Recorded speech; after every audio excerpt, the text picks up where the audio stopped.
우리나라 초고령 사회의 시작인 1960년대생들의 은퇴가 본격적으로 시작되었습니다.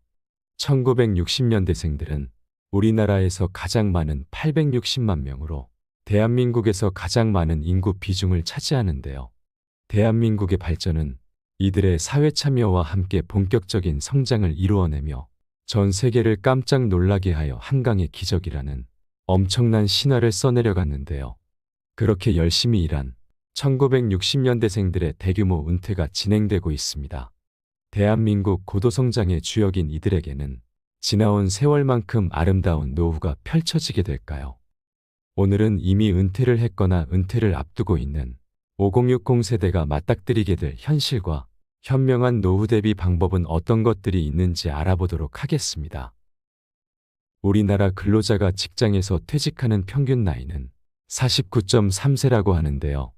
정년인 만 60세까지 다 채우고 은퇴하는 경우는 10명 중 1명도 채 되지 않는다고 합니다. 청년 시절부터 정년인 60세까지 일하고 퇴직하는 분들의 경우라면 부자는 아니더라도 연금을 꾸준히 납입해왔고 정년까지 다녔으니 그래도 노후 준비에 있어 사정이 그나마 나은 편입니다.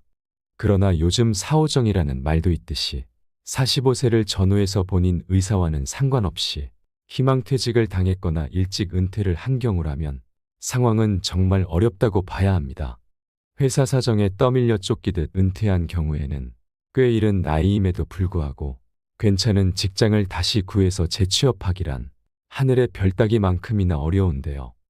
회사에 다닐 때 아무리 열심히 일했고 노하우가 있고 높은 위치에 있었더라도 재취업할 때 별로 도움이 되지 않는 경우가 대다수입니다. 왜냐하면 젊은 신입사원처럼 일을 편하게 시킬 수 있는 나이도 아니고 관리자급으로 뽑기에도 피라미드 구조상 경쟁이 치열하기 때문에 내가 선택받기란 매우 어렵습니다. 그렇게 열심히 발로 뛰어다니며 여기저기 닥치는 대로 이력서를 넣어서 운 좋게 재취업에 성공하더라도 이전 직장에서 받던 월급을 기대하는 것은 무리입니다. 또한 이 시기에는 자녀들이 아직 독립하지 않고 공부하는 시기라서 돈 나갈 일이 여전히 많습니다. 그리고 내 집 하나 마련하자고 대출받은 아파트 대출금도 아직 갚아야 할 기간이 많이 남은 경우가 대다수입니다. 우리와 비슷하게 고령화가 심각한 옆나라 일본과 비교해보면 두 가지 면에서 큰 차이점이 있다고 하는데요.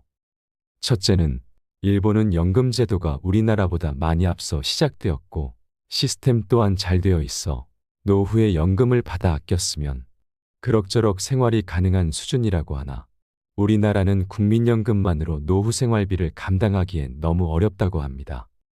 두 번째는 일본의 은퇴자들은 은퇴 시기에 빚이 없는 반면 우리나라 은퇴자들은 대부분 아직 갚아야 할 빚이 남은 경우가 대다수라는 겁니다. 따라서 은퇴 후에도 남은 대출금과 자식들 뒷바라지가 아직 끝나지 않은 상황에서 많은 사람들이 노후 생활비가 부족해진다고 합니다. 그래서 주 일자리에서 은퇴했더라도 주로 70대 중반까지는 무슨 일이라도 하고 싶어 한다는데요. 대기업에 다니다 은퇴했더라도 노후 준비가 제대로 되어 있지 않아서 본인 생각과 다르게 생활에 어려움을 겪는 사람들도 많다고 합니다. 요즘 60년대생들을 부르는 말이 있다고 하는데요. 부모를 마지막으로 부양해야 하는 세대이자 자녀에게 부양받지 못하는 처음 세대라고 해서 마처 세대라고 부르기도 한다는데요. 그만큼 60년대생들의 뼈아픈 현실을 그대로 반영한 말이 아닌가 싶어 마음이 참 무겁습니다. 최근 고물가와 고비용이 이어지면서 충분히 준비했다고 자신하며 퇴장했던 은퇴자들조차 불안에 떨기 시작했다고 하는데요.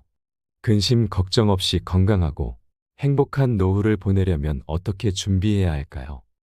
대한민국 경제발전의 주역들이었던 5060 세대의 불행한 노후를 막기 위해 은퇴 이후 무엇을 준비해야 하는지 4가지 방법에 대해 알려드리겠습니다. 첫째, 은퇴를 최대한 미루어야 합니다. 은퇴 후 자산을 축적하는 방법은 2가지입니다.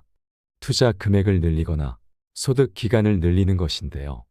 투자 금액을 늘리는 방법은 주식이나 부동산 등 재테크를 통해 축적된 자산을 늘리는 것인데 은퇴 후에는 아무래도 현역 때보다 재테크 센스가 떨어지거나 리스크가 너무 커서 위험할 수 있기 때문에 차라리 소득 기간을 연장하며 은퇴를 최대한 미루어 생활비를 해결하는 방법이 났습니다.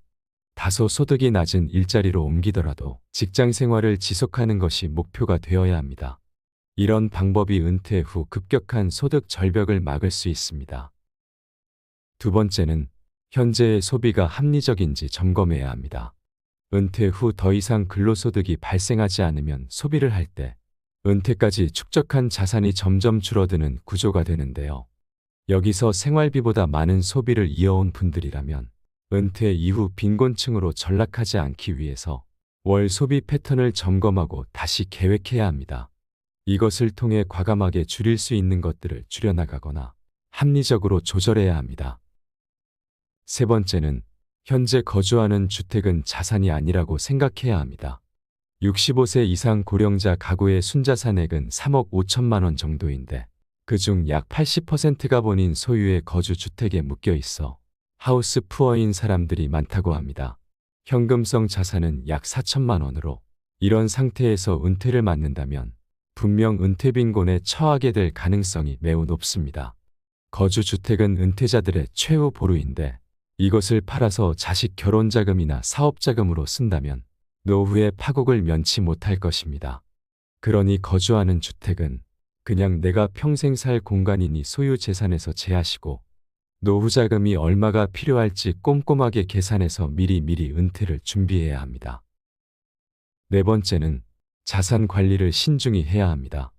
요즘 은퇴하신 분들 중에 은행 예금 금리가 너무 낮다며 만족스럽지 못해 리스크가 너무 큰 주식 투자나 위험한 코인 투자에도 거침없이 달려드는 것을 볼 수 있습니다. 또한 최근 유행하는 프랜차이즈 본사의 말만 믿고 쉽게 투자를 하기도 하고 잘 알지도 못하는 부동산에 퇴직금까지 모두 투자했다가 한꺼번에 모두 날려버린 사례까지 뉴스에서 매일 흘러나오고 있는데요. 젊은 사람이라면 한 번 정도 투자해서 실패했더라도 다시 만회할 만한 충분한 시간이 있겠지만 은퇴자들은 단 한 번의 실패로도 돌이킬 수 없는 결과를 초래하기 때문에 절대 무리하게 투자하거나 잘 모르는 분야에 덜컥 손을 대면 절대 안 됩니다. 그러니 반드시 잘 아는 분야에만 소액으로 투자한다거나 안전한 배당주 위주로 투자하는 등 아주 보수적인 투자를 하시기를 권해드립니다.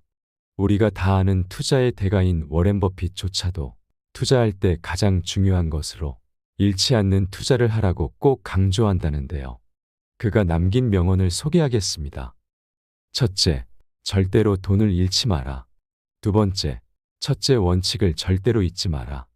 투자의 대가조차 돈을 버는 것보다 잃지 않는 것이 훨씬 중요하다고 계속해서 말하고 있는 만큼 노후에는 평생 일해서 준비한 노후 자금을 절대로 잃지 않도록 꼭 주의해야 할 것입니다. 마지막으로 한 가지 더 말씀드리자면 은퇴 후 가장 중요한 것은 누가 뭐래도 건강입니다. 건강은 건강할 때 미리 챙겨야 합니다. 한번 잃은 건강은 다시 되찾기 매우 어렵습니다. 아무리 돈이 많이 준비되어 있더라도 노후에 건강하지 못한 삶을 살아간다면 그것만큼 슬픈 일은 없을 겁니다. 그러니 돈을 벌고 모으는 것도 중요하지만 시간을 내어 규칙적으로 운동하셔야 합니다. 또한 적정한 수면을 취하고 몸에 좋은 음식도 골고루 챙겨 먹고 스트레스를 줄이시는 습관을 들이시기 바랍니다. 습관만큼 무서운 것은 없습니다.